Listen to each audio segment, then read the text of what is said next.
नमस्कार जवान भाइयों, स्वागत है त्रिशूल डिफेंस एकेडमी के यूट्यूब चैनल पे। एक सवाल दिमाग में उठा और सोचा क्यों ना मैं आपसे, कैप्टन एसके सिंह सर से सबसे ये सवाल पूछूं।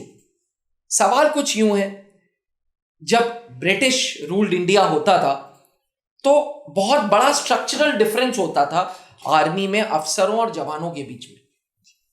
मतलब ऑफिसर्स की कम्युनिटी अलग थी, जवानों की कम्युनिटी अलग थी और हमेशा से एक रूल था कि अफसर अफसर होता है, जवान जवान होता है।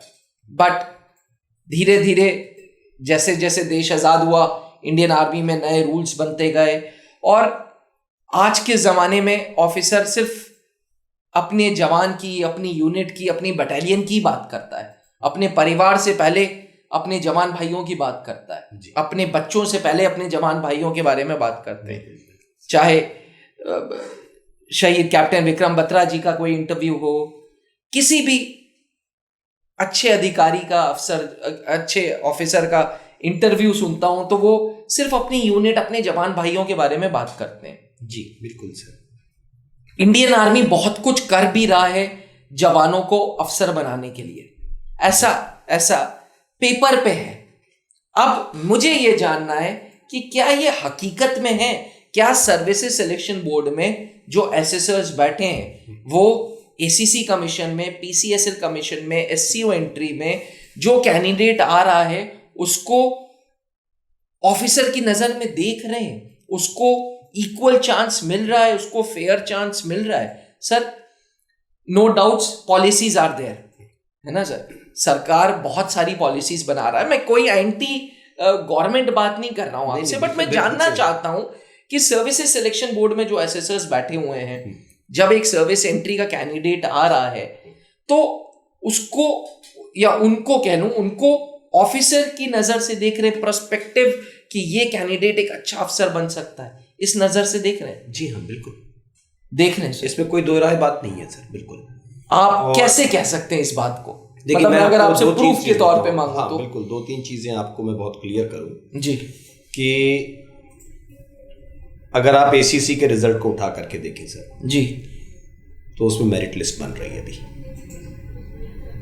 ठीक है। जो रिक्वायर्ड नंबर्स ऑफ कैंडिडेट्स हैं, जो इतने होने चाहिए रिकमेंड, उनसे ज्यादा रिकमेंड हो रहे हैं। एससीओ में भी यही हो रहा है। अच्छा, ठीक है। अब आप देखिए, मेरिट बन रही है, पहले नहीं बनती थी। प्रमोशंस अब क्या है कि वो खुद प्रमोट कर रहे हैं। कमांडिंग ऑफिसर्स को बहुत फायदा होता है अगर आप कमांडिंग ऑफिसर हैं कहीं के जी, और आपकी रेजिमेंट से कोई एक जवान कमीशन लेकर के जा रहा है, तो ये आपकी भी तो सर्विस, आपका जो एडमिनिस्ट्रेशन बहुत अच्छा है, आपका वेलफेयर बहुत अच्छा है, ये उसमें पॉइंट्स आते हैं। तो आपने उतनी अच्छी देखभाल की और एक कमांडिंग ऑफिसर की ये नैतिक जवाबदारी भी बनती है और वो उसको निभाते हैं। एक बहुत सुंदर सा एग्जाम्पल, क्योंकि आपने जब ये कहा कि क्या वाकई सीओ साहब उतना कंसर्न रहते हैं, लोगों को बात करते हुए सुना, तो अपने से पहले, अपनी फैमिली से पहले वो अपनी रेजिमेंट और मतलब वो बोलते हैं कि भाई मेरी सक्सेस का कारण आज मेरे जवान हैं, मेरे भाई हैं, मेरी यूनिट है, मेरी बटालियन है। 26 जुलाई विजय दिवस था और उस दिन कर्नल ललित राय जो कमांडिंग ऑफिसर थे कैप्टन मनोज पांडे के जी, वो गए थे वॉर मेमोरियल जो द्रास में बना हुआ है जी, वहाँ पर गए और उन्होंने जा कर के अपने लेक्चर में वहाँ पर बोला था कि यहाँ आने के बाद इतने साल बीत गए, 24 सालों के बाद मैं वापस जब इस जगह आया हूँ तो मुझे हर एक चीज़ वैसी की वैसी याद आ रही है कि कैसे मेरे लड़के लड़ रहे थे, कैसे हम लोगों ने वो काम किया था। आज भी एक कमांडिंग ऑफिसर, हालांकि वो रिटायर हो चुके हैं, मगर रिटायरमेंट के 24 साल उस लड़ाई के बाद, रिटायर्ड होने के बाद भी वो एक एक चीज़ उनके जहन में है। मतलब सोचिए कि वो कितना जीते हैं उस लाइफ को, ठीक है। So this is very sure कि वो हमेशा अपने जवानों को आगे बढ़ते हुए देखना चाहते हैं। और ये जितने सर्विस कर रहे हैं, अब इसमें से जो एंटी हैं, जो दुखी लोग हैं, उनसे तो मैं नहीं पूछूंगा, मगर जिनको वाकई, जो रिकमेंड होते हैं, जो वाकई बनते हैं, उनको कभी ऐसी कोई तकलीफ आती नहीं है। दो चीज़ें बिल्कुल। और फौज देखिए अपने भी खुद के भी कोर्सेज कराती है, there are so many institutes available outside, मगर उसके बाद भी देखिए फौज ने ACC के लिए, अब तो SCO PCSL के लिए भी हो रहा है कि YLC कोर्स कराते हैं। तो यंग लीडर्स ट्रेनिंग विंग जो बनाया हुआ है OTA चेन्नई में, वहाँ वो उतने कैंडिडेट्स को लेते हैं, ठीक है। फिर आपका जो एजुकेशन कोर का सेंटर एंड स्कूल है पचमढ़ी में, वहाँ पर PDP कोर्स करा रहे हैं आप, ठीक है। प्लस कमांड लेवल पर आप अलग कोर्सेज करा रहे हैं जिसकी जवाबदारी वो कोर हेडक्वार्टर HRDC या डिव हेडक्वार्टर HRDC को दे देते हैं। कोर्सेज कराए जा रहे हैं। क्यों कोर्सेज कराए रहे हैं? क्योंकि वो बढ़ाना चाहते हैं कि आप आगे आइए। और रादर हम लोगों ने तो किया है, डिफ में जब काम किया था जी, तो जो डिप्टी कमांडेंट साहब थे वो बहुत ज़्यादा चिंता करते थे, पूछते थे कितने बच्चे इसमें से स्क्रीनिंग होने लायक है, कितने का क्या रिजल्ट लग रहा है, और बाकायदा लिखित उन्होंने फीडबैक मांगी लास्ट में कि ये फीडबैक आप मुझे दीजिए कि किस बच्चे में क्या तकलीफ है। मुझे याद है जब आपने ये कोर्स लिया था डिव लेवल पे HRDC का, तो डिप्टी कमांडेंट साहब आए थे जब आप GTO टेक्निक करा रहे थे। जी बिल्कुल, वो आए थे, उन्होंने देखा कि क्या सीख रहे हैं मेरे बच्चे और क्या ये आगे कितना आगे जाएंगे ये। तो अगर इंटरेस्ट नहीं होगा, अगर वो नहीं चाहते हैं कि आगे बढ़े, तो फिर कैसे वो चीज़ आएगी। और अगर बोर्ड असेसर्स नहीं चाहते हैं कि आप रिकमेंड हो, तो इतने रिकमेंड क्यों हो रहे हैं, फिर वो मेरिट लिस्ट कहाँ से आ रही है। अब सर यहाँ पे एक छोटा सा सवाल जी, थोड़ा सा फिर से इस चीज़ को, अब क्योंकि आपने मुझे प्रूफ दे दिए हैं कि यंग लीडर्स कोर्स है और ये पंचमढ़ी में आर्मी एजुकेशन कोर का स्कूल है, और डिव लेवल पे क्योंकि हम लोगों ने बरेली में किया भी था ये, तो फिर भी जवान्स की तादाद एज एन ऑफिसर, अगर आप फौज में 5 ऑफिसर्स उठा लो, तो 5 में ज़्यादातर NDA एंट्री, CDS एंट्री होती है, ACC सुनने को कम मिलता है, PCSL सुनने को कम मिलता है, SCO सुनने को कम मिलता है। ऐसा क्यों? ऐसा ये क्या कारण है? सर जॉब जो प्रोफाइल है वो देखिए, ACC में तो ज़्यादा फर्क नहीं आता है। देखिए ये है कि जो स्ट्रेंथ वाइज अगर आप देख रहे हैं इसको, तो NDA में मान लीजिए एवरेज 400 सीट है। NDA हमेशा क्रीम इनटेक रही है फौज के लिए, तो 400 और वो साल में 2 बार मतलब 800 जी। IMA अगर आप देखेंगे तो 250 जी, 250 2 बार हो गया तो 500 हो गया जी। 175 अगर आप OTA के लिए मान रहे हैं तो भाई उतना जो है आपका 350 के आसपास वो पहुंच गया। हाँ। ACC को जरा उठा करके देखिए 75, और वो 2 बार हुआ तो 150 वो हुआ।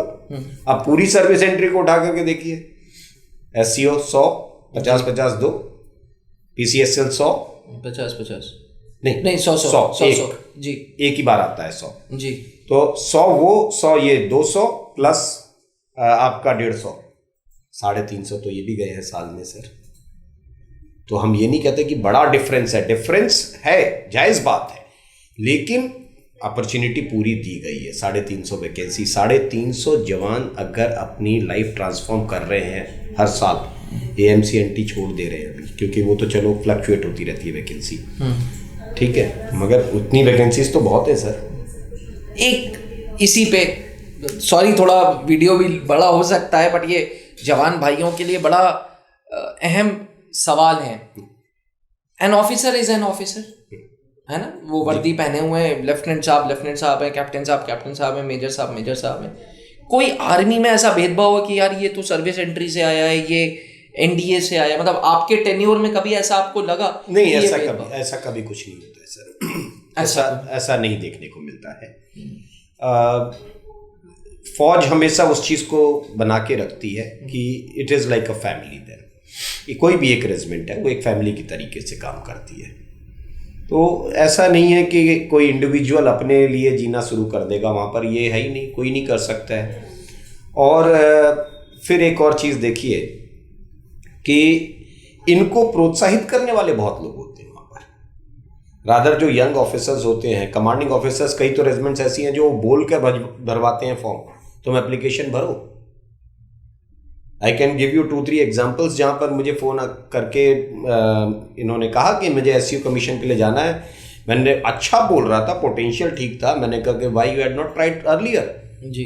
बोला कि सर मैं तो डिस्चार्ज लेने की सोच रहा था 2-3 साल बाद, बट मेरे कमांडिंग ऑफिसर ने, मेरे एडजुटेंट साहब ने कहा मुझसे कि आप अप्लाई करो पहले इस कमीशन के लिए।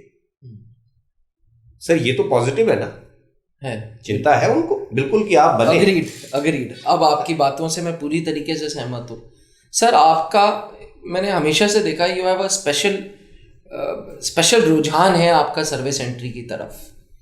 अब आप जैसे बहुत सारे एसेसर्स आर्मी में भी ट्रेनिंग देते होंगे विद इन द सर्विस, इसके बावजूद सिलेक्शन रेट कम है सर।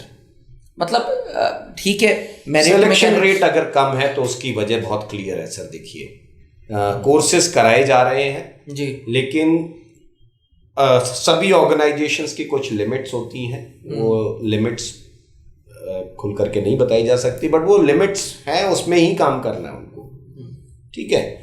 और दूसरा, जो सर्विस एंट्री कैंडिडेट्स हैं ये एक गलत फहमी में चले जाते हैं। इनको लगता है कि टेक्निक सीख लेने से आपकी लाइफ में बदलाव आ जाएगा, तो आप इसे पढ़ने जाते हैं, सीखने नहीं जाते हैं।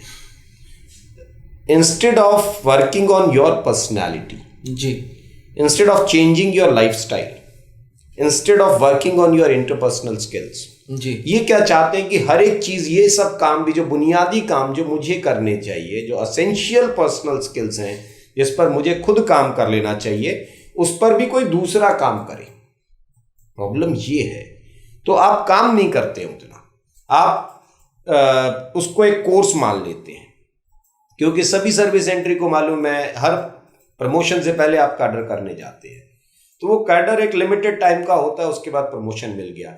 ये इसको भी एक कैडर ही मान लेते हैं कि यहाँ भी जाएंगे, एक कैडर कर लिया और उसके बाद कमीशन मिल जाएगी, ट्रांसफॉर्मेशन आ जाएगा लाइफ में। तो उससे बाहर निकलना है। It's lot more than what you expect. Subjective मत बनिए, आप रटिए मत किसी चीज को। आप इसको सिलेबस बना के रटने लग जाएंगे। लाइफस्टाइल में कैसे सुधार करेंगे? आपकी लाइफस्टाइल पहले अच्छी होनी चाहिए, आपका मेंटल हेल्थ अच्छी होनी चाहिए, आप खुश मिजाज इंसान रहिए पहले। चीज़ों को, अपने ट्रेड वर्क को, अब देखिए फौजी एंट्री में जो है ट्रेड वर्क बहुत मायने रखता है। अगर किसी को कोई ट्रेड है, वो उसने ढंग से नहीं किया पूरा, ठीक है, तो उसको नई जवाबदारी कौन देने वाला है? तो मुश्किल काम है। अच्छा, ट्रेड वर्क सीखेगा कौन? ट्रेड वर्क वो इंसान सीखेगा रेजिमेंट में जो वॉलेंटियरली काम लेता है, आगे जाकर के खुद से जाकर के अपने स्टोर में खड़ा होता है, चीज़ों को देखता है, इक्विपमेंट्स को देखता है, उन पे काम करता है। वरना लोग तो बचने का रास्ता ढूंढते हैं और बचने का एक विकल्प ढूंढ लेते हैं साथ साथ कि चलो कमीशन के लिए ट्राई कर रहे हैं, तो साहब मैं पढ़ाई कर रहा हूं इसलिए ट्रेड वर्क नहीं पूरा कर रहे हैं। आप ट्रेड वर्क पूरा करिए, वो बुनियादी ज़रूरत है, उसमें अगर आप अच्छे हैं उसके लिए आपको इंटरेस्ट जगाना पड़ेगा, इनिशिएटिव लेना पड़ेगा जी, है ना। तो आप खुद से आगे बढ़ करके काम लीजिए। आपका बिहेवियर अच्छा होना चाहिए, ठीक है, डिसिप्लिन अच्छा होना चाहिए जी, आपकी लाइफस्टाइल अच्छी होनी चाहिए, आपकी बियरिंग अच्छी। अब फौज में रह करके बियरिंग तो सबकी अच्छी हो जाती है, ये तो चीज ठीक है। तो ये सब चीजें हैं जिन पे इनको खुद काम करना चाहिए। सेपरेट शाम को आप एक सर्विस एंट्री का बैच चलाते हैं जी, एक जवान, बड़ी खुशी होती है सर इस बात को देख करके जी कि within a short time जी, अगर आज आपके प्लेटफॉर्म पर 60 से ज्यादा बच्चे जुड़े हुए हैं, बहुत बड़ी बात है, ठीक है। और वो भी वो स्टूडेंट्स जो आपके फेवरेट हैं, वो स्टूडेंट्स जो ACC PCSL SCO दे रहे हैं जी, ऑटोमेटिकली वो जवान भाई से स्टूडेंट्स बन गए आपके। लेकिन क्वेश्चन कुछ ऐसा जा रहा था कि मैंने उस प्लेटफॉर्म पे देखा है कि कुछ लोग वो हैं जो यंग लीडर्स कोर्स करके आए हैं जी, बहुत आए हैं सर, कुछ मुझे बहुत मिले हैं जिन्होंने YLC करके भी क्योंकि इन्होंने वहां भी कैडर किया, ये कैडर करके समझ के आ गए, या ये उनके असेसर्स के भरोसे गए। देखिए फौज के जो कोर्सेज होते हैं उसमें सच्चाई ये है कि डेवलपमेंट कम होती है। This is two way process, like एक तो असेसमेंट कर देना कि एक कैंडिडेट आपके पास आया, आपने उसको टेक्निक बताई, असेस कर लिया और बस बोला कि अभी तुम फिट हो, नहीं फिट हो। दूसरा, डेवलपमेंट प्रोसेस में पहले ये देखना होता है कि इस बच्चे में कमी है, क्यों है, उसका कारण जानिए, उस कारण को दूर करिए, उसकी कमियों को दूर करना, दैट इज डेवलपमेंट प्रोसेस। तो ये ना उस तरफ से, उस एंड से होता है कोर्सेज में, और ना ये अपने से एक्सेप्ट करते उस चीज को, ना ये खुद शामिल होते उस प्रोसेस में जी। So there is nothing like development process. अच्छा, तो सवाल कुछ ऐसा जा रहा था कि YLC करके आए हैं, HRDC के कैंप्स करके आए हैं, आर्मी एजुकेशन स्कूल वाला जो पंचमढ़ी है वो भी करके आए हैं, उसके बाद क्लासेस कर रहे हैं। आप ऐसा क्लासेस में क्या दे रहे हैं जो वहां पे नहीं मिल रहा? क्या ऐसी चीज है? मतलब आई नो आपकी फैन फॉलोइंग बहुत है, आई नो घर में मैडम और बच्चों से ज़्यादा ज़रूरी आपके लिए ये बच्चे हो जाते हैं, ये आपके स्टूडेंट्स हो जाते हैं, क्योंकि आप जब क्लास स्टार्ट करते हैं तो एंड मुझे कभी कभी आके बताना पड़ता है कि सर 8:30 हो गए, सर 9 बज गए, सर इन लोगों का भी डिनर टाइम हो गया। सोचिए 6 से 7, अब यही चीज़ मैं इसी को डिफ्रेंशिएट कर लीजिए सर। अगर ये कहीं ऐसी जगह कोर्स कर रहे होते, किसी ऑर्गेनाइजेशन में कोर्स कर रहे होते, तो वहाँ फिक्स टाइम था, उसके बाद आप चले जाते।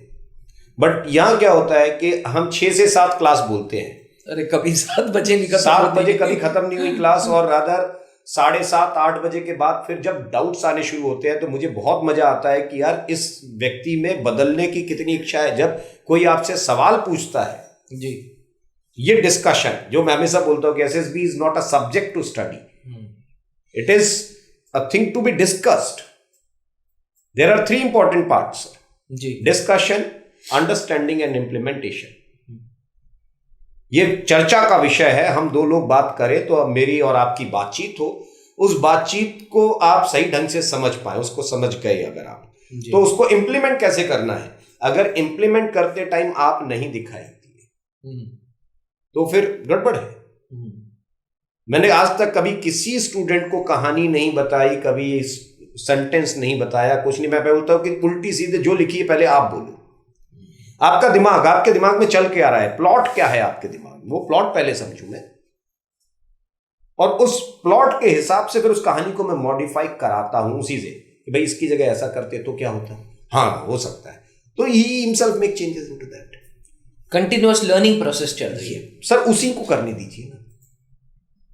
हम क्या करते हैं, स्पून फीडिंग, वो इस बैच में नहीं है सर, बिल्कुल स्पून फीडिंग। बिल्कुल सभी सर्विस एंट्री को क्लियर समझना चाहिए। स्पून फीडिंग जिसने की वो आपको जहर खिला रहा है, खिला तो रहा है, आपको मजा भी आ रहा है खाने में, मगर खाने के नाम पे आप जहर खा रहे हैं। ये बिल्कुल क्लियर बात समझ लीजिए, अगर SSB में अपनी लाइफ ट्रांसफॉर्म करना चाहते हैं तो। अच्छा, ठीक है। So instead of taking that poison, आप अपने पर मेहनत कर लो, वो तकलीफ देगी, सुविधाओं में मत जियो, ठीक है। You need to come out of your comfort zone, अपने कंफर्ट जोन से बाहर आइए, मेहनत करिए। मेहनत करने के लिए मैं आपके साथ हूं हमेशा, जितनी आप मेहनत करेंगे उतना मैं आपके साथ खड़ा हूं। मैं आपको बता दूं जवान भाइयों, हम लोग हर कोर्स की एक वैलिडिटी डालते हैं। जैसे सर्विसेज सिलेक्शन बोर्ड 21 दिन का है, 21 दिन प्लस 14 दिन रिफ्रेशर साल भर में कभी भी कर सकते हैं, ऑफलाइन क्लासेस। तो ऑनलाइन क्लास की चर्चा सर से हुई, सर्विस एंट्री के लिए सर ने कहा जी वैलिडिटी 6 महीने। मैंने कहा 6 महीने, SSB कोर्स की 6 महीने कभी वैलिडिटी होती नहीं।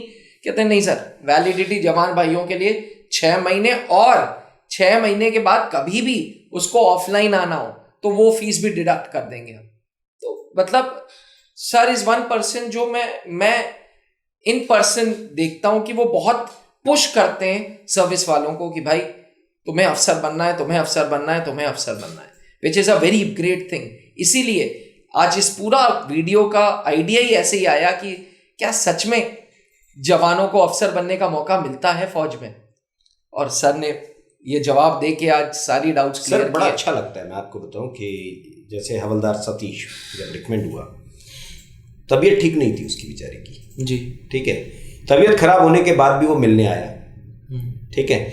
अच्छा लगता है, वो साफ मना कर सकता था कि सर बड़ा बिजी चल रहा है, तबीयत ठीक नहीं है, ये नहीं है, बट वो आया मिलने के लिए, और वो जो खुशी दिखती है, वो जो विश्वास उनकी आंखों में दिखता है ना जी, वो मुझे इंस्पिरेशन देता है, वो मेरी प्रेरणा बनता है कि मुझे और काम करना चाहिए। सर और का ये जीवन विश्वास की उम्र बढ़ा रहा है वो। मैं सही बता रहा हूँ सर कि मेरी क्लास में जब ये लोग आते हैं, मैं कुछ नाम ऐसे बताऊं, सूबेदार नेगी साहब हैं, एक सीएमपी का हवलदार तोमर, ठीक है, ये वो लोग हैं जब पहले दिन आए थे एक शब्द नहीं बोलते थे, मगर आज वो बोलते हैं और एक फ्लो में बोलते हैं, ठीक है। और वो उन्होंने मेहनत करके, मैंने किसी के मुंह में जाकर के कोई रसगुल्ला नहीं डाल दिया कि आप इसको खा लो बस उसके बाद इंग्लिश बोलना शुरू कर दोगे। उन्होंने अपनी मेहनत से किया और सब इंजॉय कर रहे हैं आज की डेट। हाँ, मैंने देखा है आप न्यूज से चालू करते हैं कि ना? भैया न्यूज सुनाओ, उन्हीं से कुछ नहीं बोल पा रहे हो तो हाँ न्यूज ही जी, बताओ।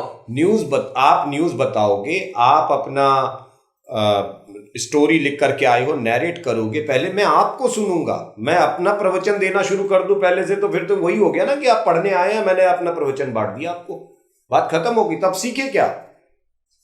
सुनना ठीक है, मगर सुनने के बाद जब तक अप्लाई नहीं किया था तो फायदा क्या होगा? Application is much more important. बहुत जरूरी है। तो जवान भाइयों, अब रुकना नहीं है, अब थमना नहीं है, क्योंकि अब अफसर तो बनना है भाई।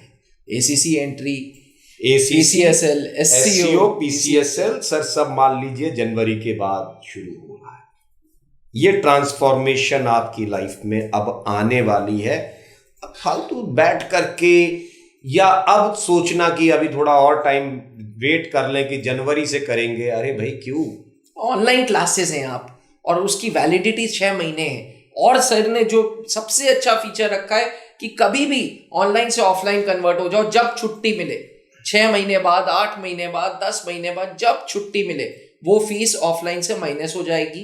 तो आपके लिए त्रिशूल डिफेंस एकेडमी खड़ी है। हम चाहते हैं कि आपकी ये जो सर्विस है, जो आपने दिनों रात अपने परिवार को निगलेक्ट किया है, अपने प्यारों को, अपने चाहतों को, सब लोगों को छोड़ के आप बॉर्डर पे तैनात हैं, अब ये समय है आपको रीपे करने का। और त्रिशूल ने ये प्रण लिया है कि हम जवान से अफसर बनाएंगे। नीचे लिखे हुए व्हाट्सएप नंबर पे आप मुझसे जुड़ सकते हैं, डाउट्स होते हैं तो पूछ सकते हैं, क्योंकि सर क्लासेस में रहते हैं, इसलिए आप जो भी हमारी कस्टमर केयर एग्जीक्यूटिव है उनसे रिक्वेस्ट करके सर से बात कर सकते हैं, उसके बाद ही कोर्सेज में एनरोलमेंट लें। जहां बनते हैं देश के गौरव, इंडिया का एकमात्र ऐसा कोचिंग इंस्टीट्यूट जहां कैडेट्स को ट्रेन किया जाता है आने वाले डिफेंस एग्जाम के अनुसार। अगर आपका भी सपना है भारतीय सेना में शामिल होकर देश की सेवा करने का, तो आज ही ज्वाइन करें त्रिशूल डिफेंस एकेडमी।